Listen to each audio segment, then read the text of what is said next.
మాజీ సీఎం కేసీఆర్ సోమాజిగూడ యశోద ఆసుపత్రిలో చేరారు. ఆ బ్రేకింగ్ న్యూస్ చూస్తూ ఉన్నాం. యశోద డాక్టర్లు ఆయనకు వైద్య పరీక్షలు నిర్వహించారు. ఇక సీజనల్ జ్వరంతో ఆయన బాధపడుతున్నట్లుగా సమాచారం. ఈ నేపథ్యంలో వైద్యులు కేసీఆర్ కు టెస్టులు నిర్వహించారు. మరోవైపు మాజీ సీఎం కేసీఆర్ ఆరోగ్యంపై సీఎం రేవంత్ రెడ్డి ఆరా తీశారు. యశోద ఆసుపత్రి వైద్యులను అడిగి తెలుసుకున్నారు. కేసీఆర్ త్వరగా కోలుకోవాలని ఆకాంక్షించారు సీఎం రేవంత్.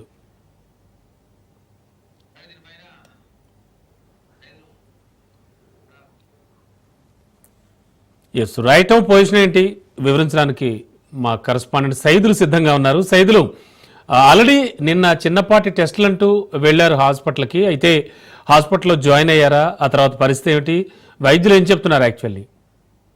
ఎస్ రమణ, ప్రస్తుతం అయితే మాజీ ముఖ్యమంత్రి కేసీఆర్ సోమాజిగూడ యశోద హాస్పిటల్లో అడ్మిట్ అయ్యారు. రాత్రి నుంచి ఆయనకి కొంత చికిత్స కొనసాగుతుంది. అయితే నిన్న సాయంత్రం సోమాజిగూడ యశోద ఆసుపత్రికి కొంత నీరసంగా ఉండడంతో కేసీఆర్ దంపతులు శోభ, కేసీఆర్ ఇద్దరు కూడా సోమాజిగూడ యశోద హాస్పిటల్కి వెళ్ళారు. అక్కడ కొన్ని పరీక్షలు చేపించుకున్నారు. అయితే కొంత నీరసంగా ఉండడానికి గల కారణాలు ఏంటనే దానిపైన కూడా డాక్టర్స్ కేసీఆర్ కు వైద్య పరీక్షలు చేయడంతో కొంత రిపోర్ట్స్ రావడం లేట్ అయింది. అయితే ఆ సమయంలో కేసీఆర్ దాదాపుగా హాస్పిటల్కి వెళ్ళిన తర్వాత 4 గంటల పాటు సోమాజిగూడ యశోద ఆసుపత్రిలోనే ఉండాల్సి వచ్చింది. రిపోర్ట్స్ వచ్చిన తర్వాత ఆయన బంజర్ హిల్స్ నందినగర్ నివాసానికి వస్తారని అందరూ భావించారు. కానీ ఆ పరీక్షలు చేసిన కేసీఆర్ కి పరీక్షలు పూర్తయిన తర్వాత ఆ రిపోర్ట్స్ లో కొన్ని విషయాలు బయటకు వచ్చాయి. ముఖ్యంగా ఆయనకి షుగర్ లెవెల్స్ పెరిగాయి, సోడియం లెవెల్స్ తగ్గాయని ఆ రిపోర్ట్స్ లో రావడంతో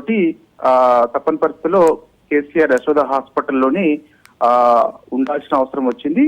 వైద్యుల సలహా మేరకు వెంటనే బీఆర్ఎస్ పార్టీ శ్రేణులు, ముఖ్యంగా బీఆర్ఎస్ పార్టీ కీలక నేతలు ఎవరైతే ఉంటారో వాళ్ళందరూ కూడా నిన్న రాత్రి సోమాజిగూడ యశోద ఆసుపత్రికి వెళ్లి కేసీఆర్ తో కూర్చొని మాట్లాడినట్టుగా కూడా మనకు సమాచారం. అయితే నిన్న మధ్యాహ్నం మాజీ ముఖ్యమంత్రి కేసీఆర్ ఎర్రవల్లి వ్యవసాయ క్షేత్రంలో కొంత నీరసంగా ఉన్నదని తన సతీమణి శోభకు చెప్పగానే అందుబాటులో ఉన్నటువంటి సంతోష్ కుమార్ నిత్యం కూడా మాజీ ముఖ్యమంత్రి కేసీఆర్ కు అందుబాటులో ఉంటారు.